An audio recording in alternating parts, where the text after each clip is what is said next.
On this episode of another Zelda podcast, Kate and David talk about the cooking mechanics in Breath of the Wild, as well as some of the other potions and things that have popped up in previous games.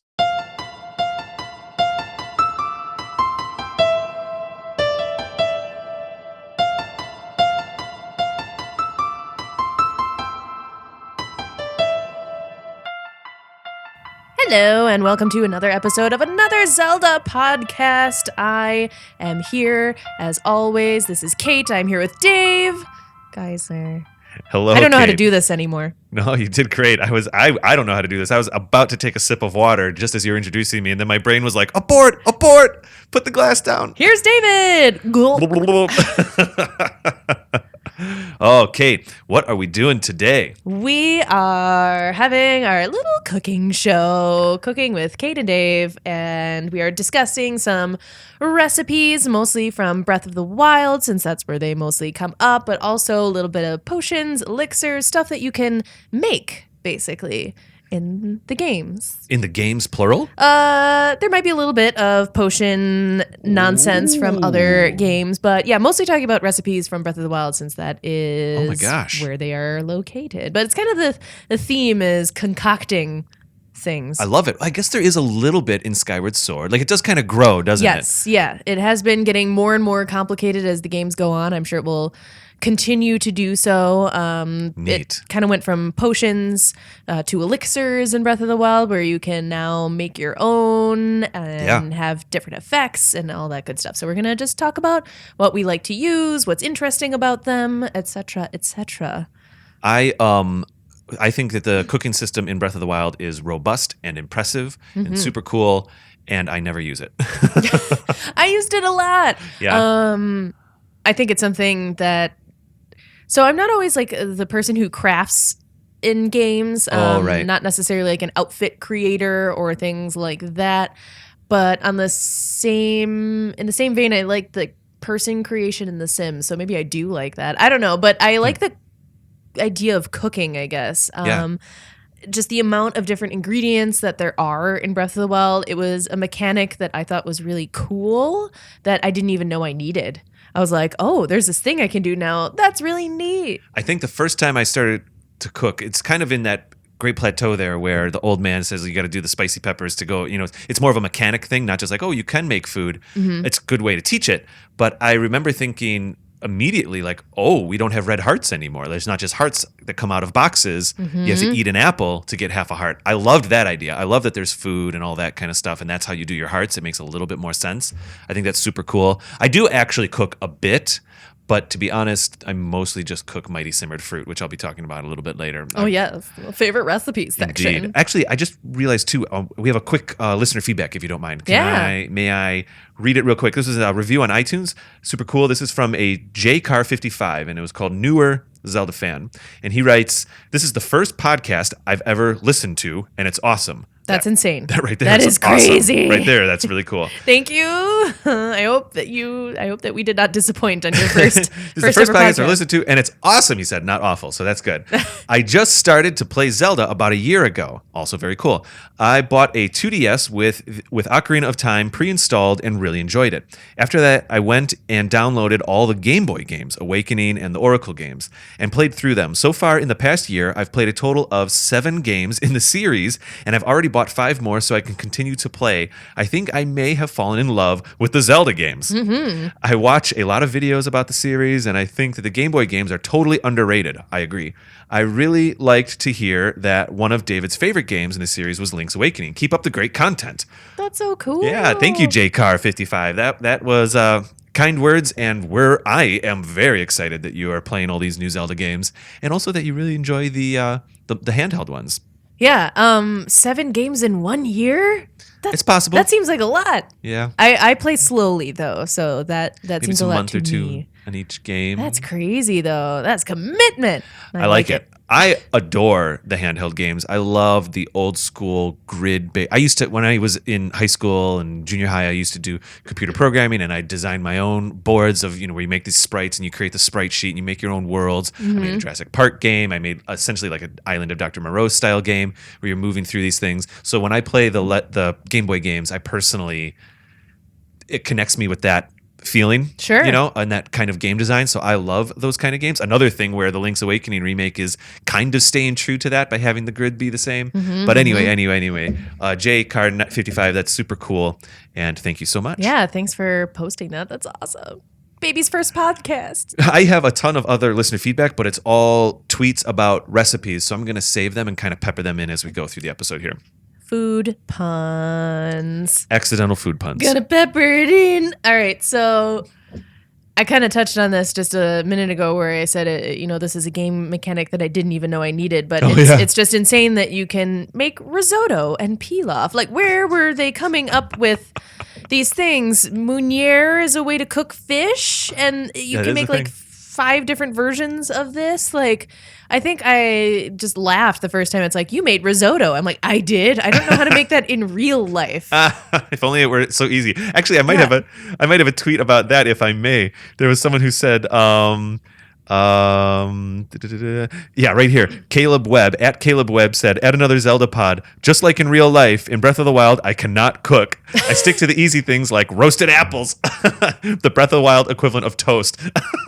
That's awesome. I'm not going to lie, I made a lot of steamed meat because it doesn't have to be complicated. Like, you can just kind of make whatever works for you. You're not required to make anything. You could throw 5 mushrooms in there and then you just get roasted mushrooms. You could throw 4 mushrooms and spice it up with a little bit of butter, or then you could do 3 mushrooms and butter and salt, and it all gets a little bit tastier theoretically, and it then mechanically gives you more hearts. Yeah. I just kind of stumbled my way through the cooking system, and whatever ended up being super effective, I would try to make that more often, or try to use prime meat in more things, something like that.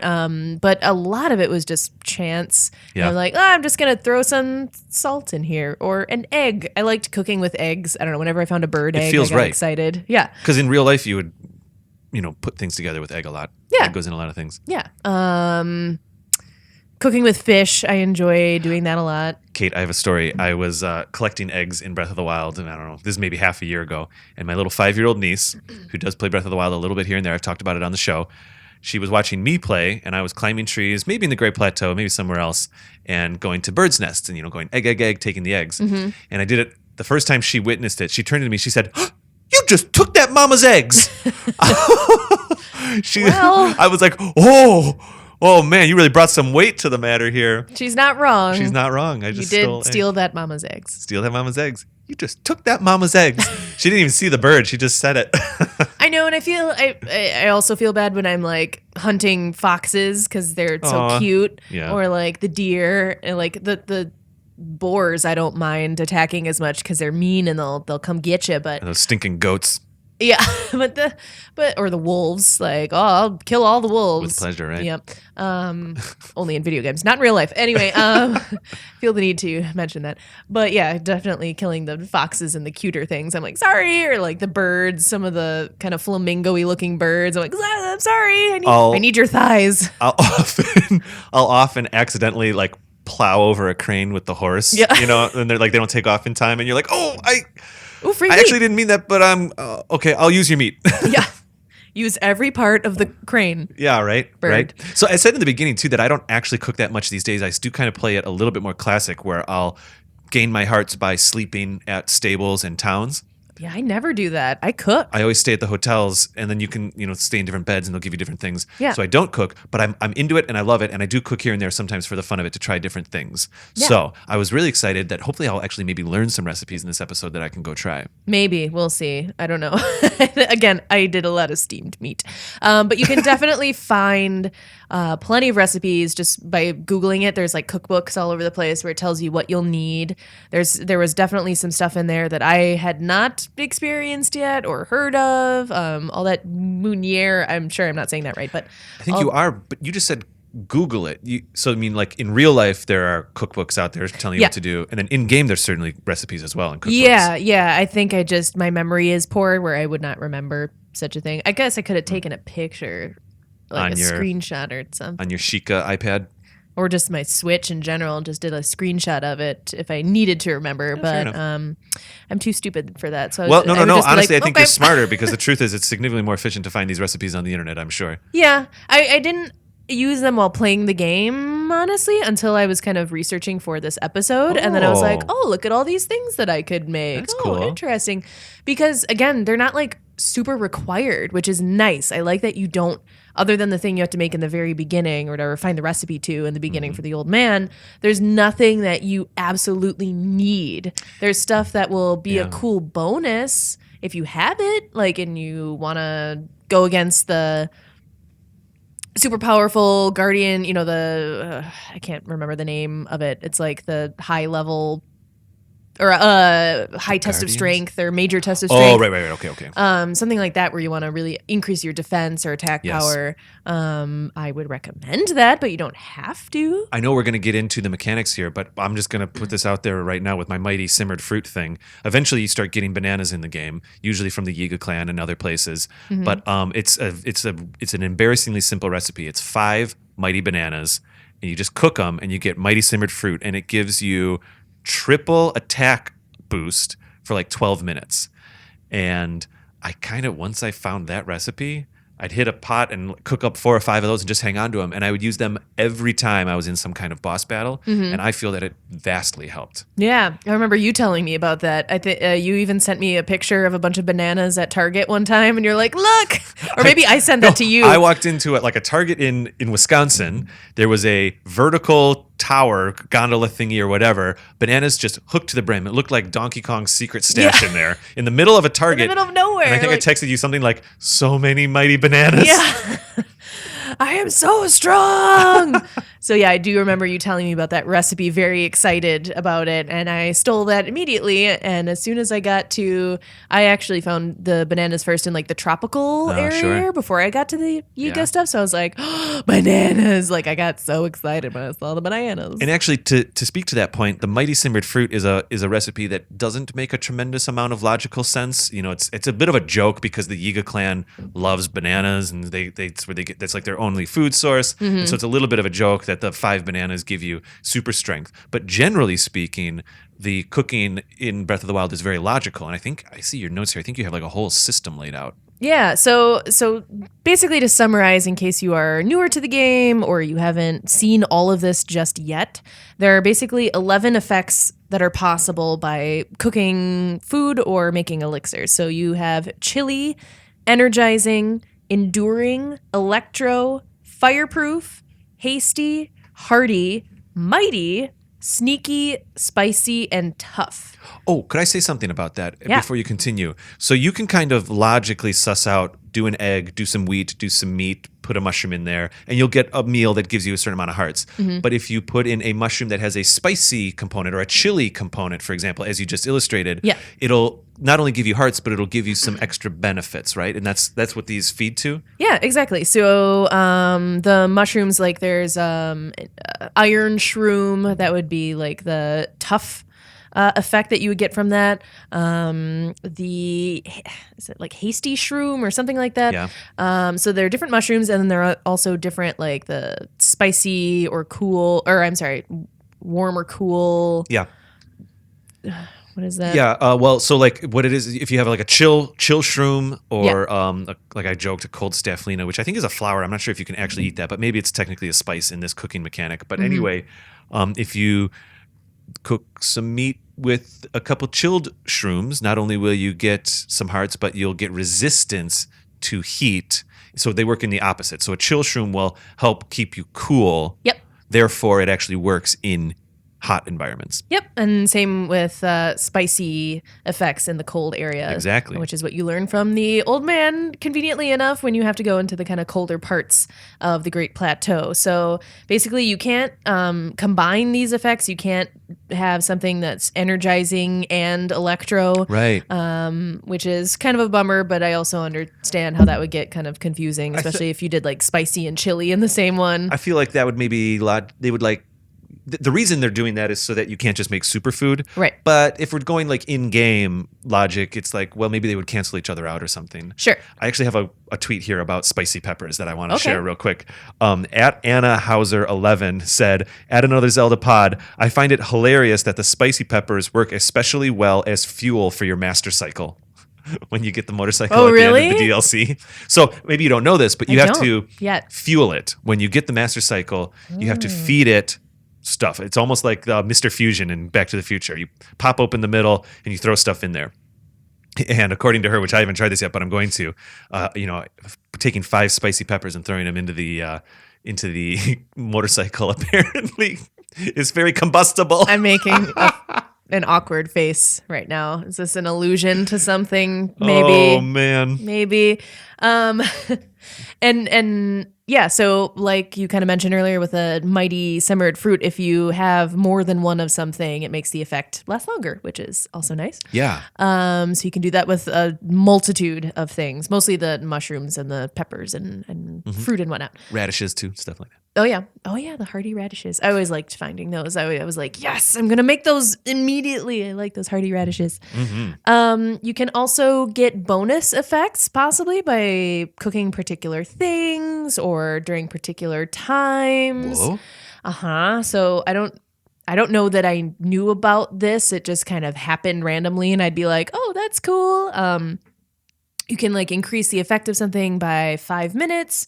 Your strength increases by 1. Your stamina increases randomly. You get extra yellow hearts. I remember I ended up with extra yellow hearts. Based on when you cook? I think particular ingredients, but it does say during a certain time. Interesting. So yeah, I think I would just end up with fancy ingredients randomly that I would throw in there, and then I would get those extra yellow hearts every once in a while, which was it's pretty cool. I guess if you cook during a blood moon, you get a random bonus. Oh, interesting. And I don't know if that's during like when it's real scary outside and fiery red out. That's what I would imagine. Or if you just see the moon being red before that happens. I'm not quite sure. I would think the red zone too, but technically that moon does rise red. So it might just be that whole first half of the night. Maybe. And there's also a character over by one of the stables that'll tell you when the next blood moon is coming. And so you can use that to predict, okay, now I should go cook or something. So maybe there's something to that. Yeah, and you'll get a random bonus of some kind. You would also get a random bonus if you cook with a star fragment, which I remember not ever being sure what to do with those. We have a tweet about that one. Let me read it. At Clown Spiral here said, add another Zelda pod. Anything that has at least one, pardon me, I misremembered. This one's about dragon parts, but still another special item. Yes, another. Yep. You were talking about using a star fragment. They're shooting stars that fall down from the sky. Or dragon body parts too. So Clown Spiral here. I'm so sorry. I just remembered special item. Another Zelda pod. Anything that has at least one dragon horn in it. The dragon horn piece increases whatever effect you're going for at least 30 minutes. Whoa. So just throw 4 mighty bananas and 1 dragon horn. Great for a tougher beast. Literally 30 minutes of probably double or triple attack. Oh my gosh. You'd like that one. I don't know that I ever got a dragon horn. I got their... A lot of dragon scales. Scales, it's easier to hit on the side. You got to hit them right on that front horn. Their unicorn horn. Unicorn horn. Well, I will try that next time, I guess. So we kind of discussed a little bit what we cooked most often. You had your mighty simmered fruit. That's about it. I cooked a lot of dubious food. Oh, yeah. So, dubious food is when you throw ingredients together that you shouldn't necessarily do so. And I think that mostly happens when you throw in like a monster part, but you're not trying to make an elixir. You're trying to make a meal, and you throw in like bug guts or bokoblin accoutrement. Yeah, right. Yeah. And then you'll get dubious food, which I think only gives you like half a heart or something. It's like half a heart, and it's so disgusting they blur it out. You can't even look at it. Yeah, it's pixelated. They're like, we don't For some look at this. reason. I made a lot of skewers. Oh yeah, a lot of meat and mushroom skewers. Although I don't know what made it a skewer, because wouldn't you need to like throw a stick in there or like a? That is a little bit of that Zelda magic where you got to kind of imagine a little bit. Yeah, but I'm wondering like what makes the difference in a skewer versus just like a plate meat. Maybe the amount of meat that you put in. Maybe. If you do just one meat and a bunch of mushrooms, maybe that'll give you a skewer. But if you do like 2 or 3 meats and a mushroom and a butter or who knows what, maybe then it gives you a plate. Interesting. It's cool to have the wheat and rice and stuff, because that's how you're going to get your risotto and your pilaf. And I did not have that as often. So after a while in the game, I would make sure to like buy a whole bunch of wheat or a bunch of rice if I came across Yes. it, because I was like, ooh, I can make cooler stuff with this. I also did not come across the wheat and rice until about halfway through my play. Yeah. I think I didn't really deal with it until I had to do the monster cake thing over in Terrytown. That was the first time I had to like bake something. Gotcha. think I there's still wheat. don't know what that recipe is. I don't know either, but we have a tweet about it. Okay. At Crystal Beth said, "Add another Zelda pod. The monster cake is so cute, and I find it amusing that it's the one cake that the kid in Terrytown will eat to get better. One of those days, I'd like to make one in real life." Cake emoji, purple heart emoji. So should we spoil it and look up the recipe? They technically tell you. You do find it in game. It's not like a mystery. Well, then I'm going to talk about it because I want to know. Because I'm thinking about what they said about making it in real life. Oh, right. So I'm curious as to what is in this. I think if you translate these recipes to real life, you do have to use a little bit of interpretation. You can't literally take 3 ribeye steaks and an egg and make something cool out of it. You have to kind of imagine, what does that actually mean, you know? All right, so it looks like it's the wheat, goat butter, cane sugar, and monster extract. So I'm guessing the monster extract would have to be Come from Kilton. no, I mean like in real life. That would probably have to be improvised. Yeah, you could. That would be your secret sauce. It could be anything. Yep. It could just be chocolate syrup. It could be like a liquor, or it could be any. I don't know. Interesting. But that makes sense as the recipe because you're going sugar, butter, wheat, butter. Yep. And Very then cool. essentially the monster extract is like the frosting. Right. I definitely have that like little quest going on. I just haven't made the cake yet. Yeah, Because I me didn't too. know what Exactly, the me too. recipe was. Now I do. Cheating. Okay. So I made a lot of fried greens when I didn't have any meat. Those are also useful. You can cook vegetarian if you wish, if you're anti fox killing. Oh, you took those mama's eggs. I can also cook with vegetables. I think the spicy things were the easiest to find, in my opinion. The peppers were the easiest to find, and then the wheat and rice, like we said, they're more difficult. I think I had to buy them. The wheat and the you can technically find wheat in certain areas when you're Can cutting you? things Really? down. Yeah, oh. it's very like I think there's grasses. There's certain grasses that you can cut that'll give you some of that. Oh, okay. So I think that's really all I had for the cooking food portion of this, Ooh. unless you have any other Not so much. feedback or. No, it comes down to Mighty Swift. When it comes to food, some other extra benefits that don't necessarily require cooking, but like giving Endura carrots to your horse will give it a couple extra stamina points, which is nice. Giving apples to your horse helps it love you more, all that kind of stuff. It's fun to give meat to the dogs after doing it a couple times. They'll give you treasures and things like that.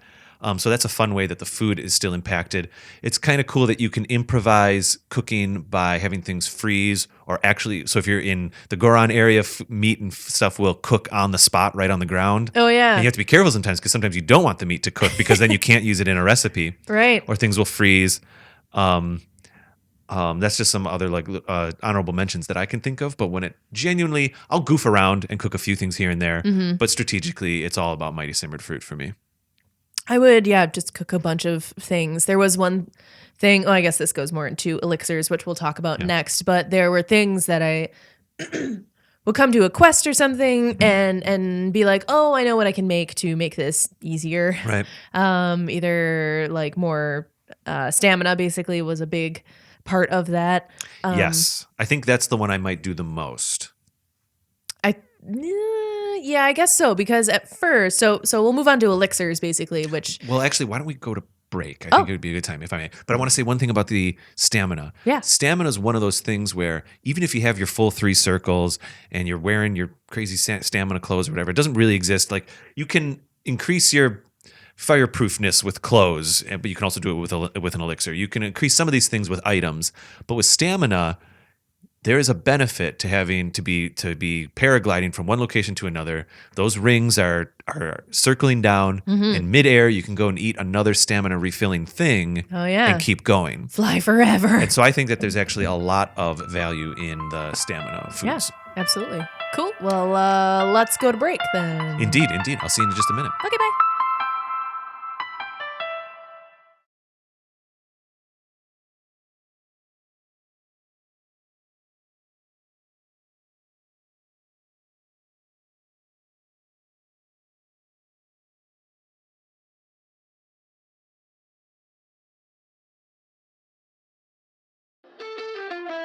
Hey everybody, I hope you are enjoying the episode. I just wanted to take a minute here to tell you about a new show from 6.5 Media. It's called The Studio Demands It. There are just a couple episodes in right now. Two gentlemen, T.C. DeWitt and Jim Berzelic, who are writers, screenwriters, film directors. They both live out in California. Every other week, they get together to essentially try to satisfy a fictional studio's demands. There's a lot of crazy ideas that happen in Hollywood, and oftentimes a studio needs to make something happen because of financial reasons or marketing reasons. And so each episode, TC and Jim, they kind of pick a topic out of a hat, you could say, and pretend that a studio is demanding a film be made of that topic. And they, as writers and screenwriters, try to essentially pitch an idea for that film. Ideas as horrible as things like maybe Titanic 2 or something like that. They've already done episodes on the Die Hard franchise, how to reboot Die Hard. They did most recently a Cannonball Run episode. What would you do if a studio demanded a remake or a reboot of Cannonball Run from the early 1980s? They've talked about the Expendables. How do you go forward with Expendables without Stallone attached? And so each week they just kind of do a thought experiment and pitch a fictional film to a fictional studio demanding something. So you can find them on Twitter and Instagram at Studio Demands It, or at their website, which is studiodemandsit.com. You can also find their episodes on iTunes and Google Play. So go check them out.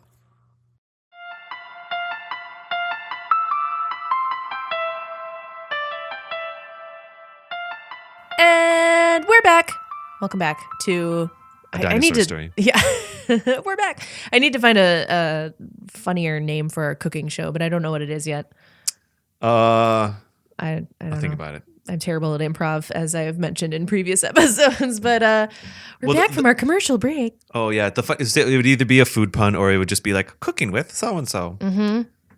Anyways. Here we are. So we were going to move on to elixirs after our break, which was first part, mostly recipes and that kind of thing. And this part will be elixirs and potions, the liquidy version, basically, of what we were talking about earlier. Sure. So for elixirs in Breath of the Wild, I use the fireproof ones the most often, which you can both make and buy. I feel like I bought more elixirs than I made. Me as well. Because it's, for both of us, I think, enjoy cooking and so, in real life. And so it's easier when you're kind of going like, okay, that should be egg, butter, and wheat, or meat and salt. With the elixirs, you're like, but goblin horn and a grasshopper? Right. Those recipes were definitely more obscure / did not make as much sense because it's bugs and guts and monster parts, so not real life items. So definitely made it more confusing to make stuff like that. I think I tried a few times and it ended up being were there dubious elixirs too, or is it just I don't turns know. into something either way? I think it just becomes dubious food. For example, like if you take a couple grasshoppers and put it in with like a wheat, it just becomes dubious food. In other words, the food element is the wheat and you've spoiled it with the monster part or something. I don't think it becomes a dubious elixir. I don't think I've ever seen that. So if you cook only monster parts, what does that turn into? Like only monster parts? I'm not sure. I'm going to have to try that. I'm going to try it too. But yeah, I used the fireproof ones before I had the correct clothing for Death Mountain, basically. That definitely came in handy. And then there was a certain quest where you had to climb up a very tall rock, basically. And I may have cheated and looked on the internet as to how to make like a stamina elixir. Yep. And that definitely helped me succeed in that quest. So thanks, internet. And it's the fire elixirs. The first time I played Zelda or Breath of the Wild, when I got the Firebreaker armor or whatever it is, I just ditched my elixirs. I felt like I didn't need them anymore. Yeah. But then I realized towards the end of the game, I was like, well, there are times where I want to be wearing my stronger armor, but then be fireproof instead of wearing my less strong fireproof armor. Well, I guess then you drink an elixir that helps you be stronger, but like which way are you going to go? I'd much rather like upgrade my clothing and then just for like the next 5 minutes drink a fireproof elixir or something. So many combinations. Yeah. I wrote down that I wish I had more tough recipes in general. I don't know if that is an elixir necessarily, but just ways to be more tough. To boost my defense. I wish I had had more of that. A lot of that comes from iron shrooms, which I don't remember coming across very much. Oh, I feel like they're towards the Rito, but I could be mistaken. I think they're out there kind of on your way to the Rito, but I really don't recall. I know that for me, after stamina, I would lean towards sneaky. Like I'd want to wear my... use sneaky. So I actually go stealth a lot in Breath of the Wild. I'll often, if I see a group of enemies, I'll definitely go up on a hill and scout them out and that kind of stuff. But or I'll sneak through. What are you checking out? Oh, I'm looking at elixir recipes. Oh, okay. And the thing is, when you wear sometimes your normal armor, you cannot be quiet or sneaking up on a horse or like stuff, something like that. You know? Oh yeah, the horses. That would definitely be one that I would use that for. It's fun to like pound some sneaky sauce and then sneak up on a Lionel. Interesting. Yeah, it looks like the elixirs you can just use. Well, so it looks like monster parts and then an insect of some kind. That's the key to it. Is the insect kind of takes the place of the mushroom. So, like you have cold darners that would give you chili. Oh, I see. Yeah. Elixir, winter wing butterflies, which I never even have come across before, is apparently a thing. Usually when I'm in the cold environments, I'm so focused on just kind of moving it along because of that fogginess. It gives me anxiety. I don't spend too much time in the cold areas, honestly. Same. Also because the music, I don't like that. Oh, yeah. There's a bit of that in Twilight Princess too, I think. Like ting, ting, ting, ting. Electric darners, restless crickets. Those I definitely come across. Fireproof lizard in that case, so not an insect. Yes. Hot-footed frog. I remember not being able to find those very often, honestly. Hardy lizards. I remember not. Did you make a lot of things out of the choo-choos in Breath of the Wild? It's fun. There's that thing where if a regular choo-choo is coming at you and you use an elemental weapon, the remains of the choo-choo will be of the element that you're using. So if you have a flame breaker and you swipe a regular choo-choo, its remains will be the fire choo-choos, which is really cool. Or I didn't know that. If you're short on electric choo-choo jelly, use your electric sword and the remains will be that. So it's a great way to round out your ingredients. But I will confess that I usually just, if I see normal choo-choos, I'll usually hit them with an elemental sword and then just sell the choo-choo jelly like crazy, and it has a slightly higher value when it's an elemental jelly. Interesting. I did not know that. I've never cooked with the jellies. I just sell it. I don't think I cooked with it either, but I was looking at the recipes, and you certainly can. Is choo-choo jelly technically a monster part? I think it is. I think it's like bokoblin guts and horns. Yeah, because they are monsters of a sort. I think you wouldn't want to mix it with regular food because then you'd probably get a dubious dish, is my guess. But kind of speaking to that actually, and kind of moving from elixirs to potions, because there's not too much to speak about elixirs that we haven't kind of covered. Fair enough. With the food itself. So what about the chew jelly in Twilight Princess? Because that's like a potion in and of itself. Yeah. Do you recall using that very often? Did it give you magic or something? Because I don't recall using it. So basically, you would collect certain types of chew jelly in a bottle, and then you would bring it to the potion maker, who would then turn it into something. I 100% remember never doing this. Okay. Yeah. You remember. It's not that you don't remember doing it. It's that you remember not doing it. Yeah, I remember like going to the potion shop and being like, I'll go find a hotel and sleep in a bed or something. But I actually don't usually do the cooking. Like in Skyward Sword even, it was like find this thing and find this thing to add on to that thing. And even that I was a little bit like, sometimes it feels like homework and it needs to be fun. And in Breath of the Wild, they crossed that line into it being kind of fun too. Yeah. And I think just more useful in general because of the effects. I do, remember using a lot of red potion in the earlier games. Yes, so that's true. Potions have been a part of the Zelda games for a long time. And basically the most common ones you had are the red, the green, and the blue. So the red would be the one that restores your health, sometimes all of it, sometimes some of it. And that would be the thing that I would like always have in every game is some kind of health potion. I 100% remember hanging on to red potions as well, Ocarina and forward. Oh, yes. And then you have your green one, which restores the magic. That one I don't remember needing. Yeah, I That often? think the first couple times I played Ocarina, I'd hang on to it, but jars are so precious in that game. And you're holding Poes, and you're holding jellies, and you're holding fish and water and all these other things. I don't have room for green potion. And fairies, and usually you can find enough magic around to keep your magic meter filled up. Right, because you can always find those. That's when you can find the like little loose bottles. Exactly, right? those When little you green jars. cut the grass. And another thing about magic is, for the most part, unless you're using like the big fireball in Ocarina, or you're using the thing that saves your place. I don't remember the names of these, even though I know we've talked about them in the past. That's a time where you're like, oh, I really wish I don't have enough magic to use this, and I really wish I did. But it doesn't break the game. You can still keep playing the game. Right. If you run out of hearts, you're dead. Right, which is why I always had the red potion. Yeah, I guess exactly. the green one is the cheapest. So that was a little interesting. fact. So probably because it's easier to find in other ways, or it's not less super of a demand. necessary. Right, exactly. And I guess it also restores stamina in Skyward Sword, so it has kind of like a double Makes sense. use there. And then the blue restores both health and magic. It's the most expensive. I don't really recall using that one too much, probably because I always try to save my money for other. Like in Ocarina, things. there was a blue one. Blue might have popped up a little later, maybe Twilight.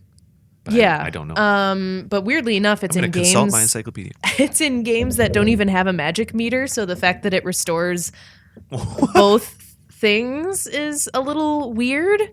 Probably another reason why I didn't use it. I'm a super cheapskate in all games that involve money, honestly, so I will definitely not want to spend any of my money. So I'm not surprised that I did not get a lot of blue potions. I'm usually a little tight with my money too, but after a certain point, when you know that you have enough of a buffer, then you can start going for it. But again, the money in Zelda games, in the early ones, it's like 99 rupees. You're done until you get a wallet. You know what I mean? One of So my you might as well. Yeah, I mean, yeah, I guess you're right. Because after that, every rupee you get is literally a wasted rupee. So I guess it is an Ocarina of Time. It can be purchased from Granny in Granny's potion shop. But Granny's you have to potion bring shop her. in Ocarina. Yeah, you have to bring her an odd mushroom so that she even makes the blue potion. So, Granny's potion shop in Kakariko Village, Oh, okay. which I remember. I remember talking to Granny. I don't think I used her potions very often. Sorry, Granny. One of the witches does the potions for you in Majora's Mask, by the way. Okay. Yeah, that I didn't even know because I haven't played it. Wind Waker uses Chew Jelly as well to get potions made basically for you. And then, as we kind of mentioned earlier, Skyward Sword is a little bit different and a little bit more complicated. So there are many different types of potions, I believe, and then they can be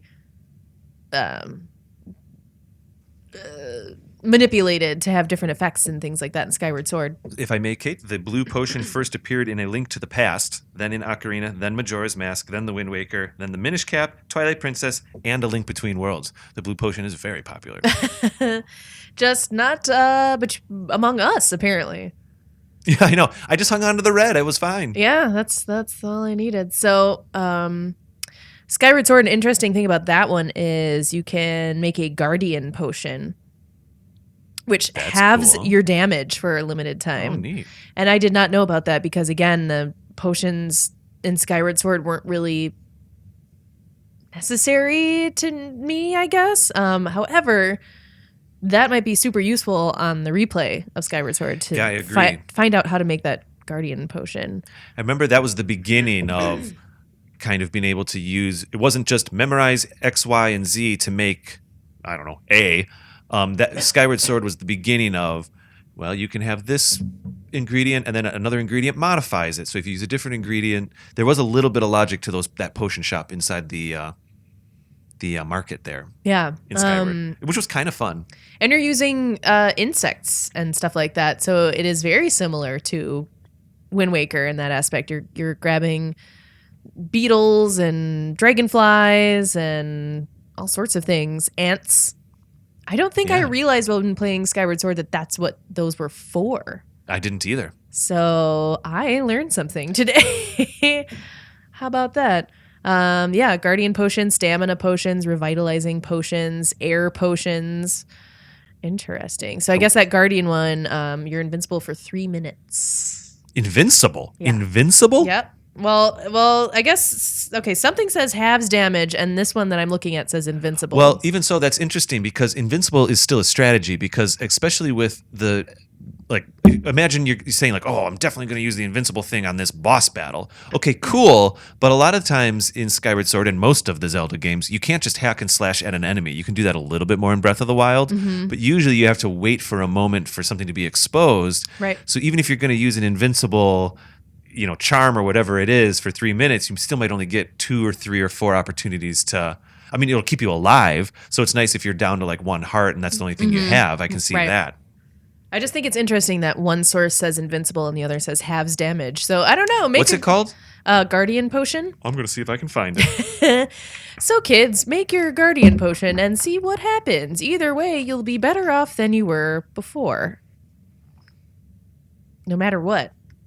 Something that I could definitely use in the whole gauntlet section of Skyward Sword, where you have to. Well, fair enough. Yeah, that's where I would want to use that. Okay, here we go. I've got it.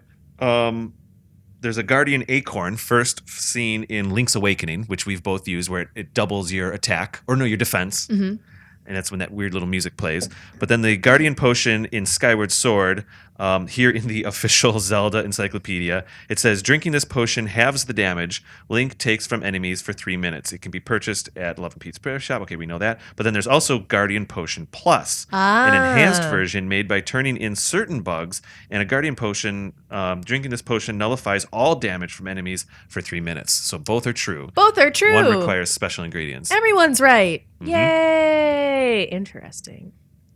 So I think on my replay of Skyward Sword, I will maybe look into the potions. Although the idea of collecting these bugs is not exciting. Oh, you get to wave that net around. Oh boy! But apparently, I can also kick people's butts with that net. So maybe I will just use the Hang bug on to net that more net a little more. in general. So Oh, man, I don't that's know funny. any other potions or elixir. No, not for me. I remember toying around with some of the potions in Skyward and then kind of just moving it along. I remember kind of for about a day or two cooking a lot in Breath of the Wild and then kind of just moving along. Once I started learning, I love that you can everything in Breath of the Wild, you can play it 5 different ways. I get it. I love it. That's the whole point. You can go the elixir route. You can just mine things, get money, and then buy the armor instead of doing the thing. You know what I mean? I found for me, I did find that I mostly played Breath of the Wild in the classic style that way, where I would have some money, go to a place where I could rest, and that's how I would gain my hearts. And actually, in my second playthrough here, I'm playing in master mode, and I have to kind of sometimes I'll be down to like 1 heart, and I'm thinking, oh, I really have to tread lightly. I have to be really careful. And I forget, like, dude, you are full of food. Yeah. And you even have cooked food. Just go eat some. You have this mighty trout. I'm so used to the classic Zelda where you have the hearts and you have the hearts. Right. And also, I will say that in my Ocarina playthrough right now, I've been a little less nervous about low hearts, and I've actually died quite a bit in our Ocarina playthrough because I'm now accidentally almost retrained myself the other way, where I'm like, 2 hearts, it's fine. You know? Oops. Yeah. Not so much. Yeah. Gotta give myself some red potions. Yeah. I really like the cooking thing. I think it's a cool little fun thing to do. It's quick. It's easy to do. It's cool to experiment with.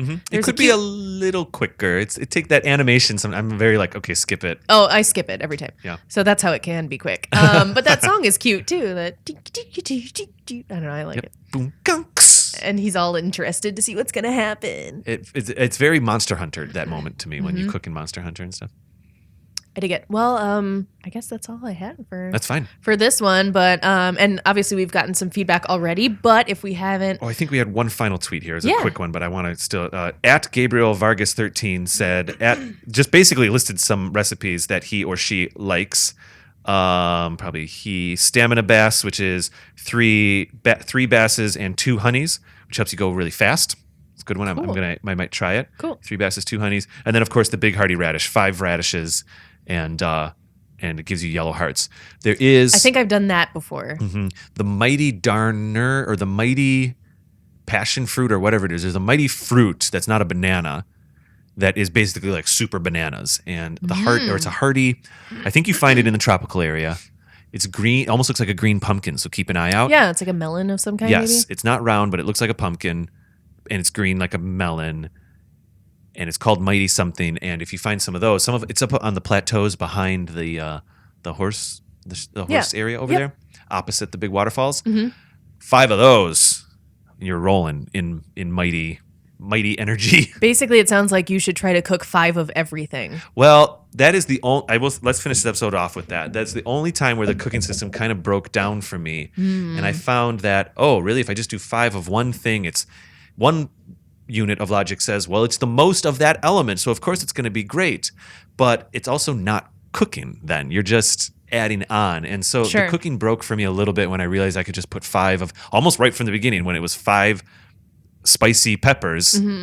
I would love it if it was 3 spicy peppers, but you still needed to, like real cooking, modify it with sustenance and give it some meat or give it some butter or give it some milk or something. You know what I mean? I like that you have the option, and I can't imagine that works for everything. Like if you did 5 wheat, what would that even be? Like I don't know. Super wheat, or Might just be a bunch of hearts. We'll have to try. You're right, because there is a protein system. Like proteins, like eggs and meat, do mean things that are different than the wheats. You're right. I'm going to try it. Try it. I'm going to go cook a bunch of stuff after this. Sounds good. Tell us what y'all make, except when it's dubious food, because I've already got that covered. So I made plenty. Actually, I'm going to do one little challenge out there. I want someone to tweet us the grossest dubious food that they can come up with out of 5 items. Just in terms of like thinking what the recipe would be, like that can actually be executable in the game. Like of items you have, what's the grossest way to make dubious food? I like it. Just for the fun of it. Awesome. But anyway. Well, yeah. Send us your recipes, everyone. Oh man, for a second I was like, we should make a recipe book. But I'm reel it in. I'm going to reel it in. I'm sure one exists. Yeah, I know. I bet one exists somewhere. I feel like they do. All right, cool. Well, Kate, that was awesome. People can tweet us at Another Zelda Pod or find us on Instagram at Another Zelda Podcast or go to our website, anotherzeldapodcast.com, where there's links to our Patreon page, where we have special exclusive episodes and a week early release on all of our episodes. You can join our Discord on our website and check out some of our blog posts, read up, and be part of the Another Zelda Podcast community that's kind of starting, which is the biggest gift of all of doing this show, is being able to meet these people and learn more about Zelda and learn more about what other people love about Zelda games. It's a cool community. Even my husband has talked about this before. It's just a cool thing that so many people enjoy, that they have such positive feelings about, and you don't have to like everything about it. I mean, God knows that I have criticized things and everything, but it's just such a wonderful series of games and story, and the people that are passionate about it are really passionate about it, and often so very nice, and it's cool to talk to people about. Absolutely. I love it. Okay, well, Kate, we'll see you. I think we might have a guest in the next episode. We might not, but we're going to have an Ocarina episode coming up in a couple episodes. We will have a guest. We're going to be doing a favorite Shrine Quests episode. So in a few weeks here, I'm going to post a poll. Actually, yes, audience, listen up. I'm going to post a poll where people can put in what their favorite Shrine Quest was, because we're going to have guest Lizzie Nielsen back on the show. Cool. We're going to do a top 10 list. But, of course, the numbers don't work out in 3s. So I'll do 3, you'll do 3, Lizzie will pick 3. That'll give us 9. And then I want to do a listener-submitted 10th. Maybe we'll let people tweet us what some of their favorite Shrine Quests were. And then I'll build a poll, and they can vote, and that'll be another entry into the list. But that's not going to happen for another couple months. You have time to think about it. Or maybe you don't, depending on when you listen to this. I don't know. Oh, you missed it! It was last month. Too late! It's 2020. Hey, Dave, where can people find you on social media? They can find me on Twitter, Instagram, and Discord at Raptor Paint. Cool. I only take cat pics on Instagram, and on Discord, I go by CaterTotYay. Marvelous. The yay is included in that screen name. I'm not just excited about it right now. It's CaterTotYay. You were really excited when you made the screen name. Apparently. I was.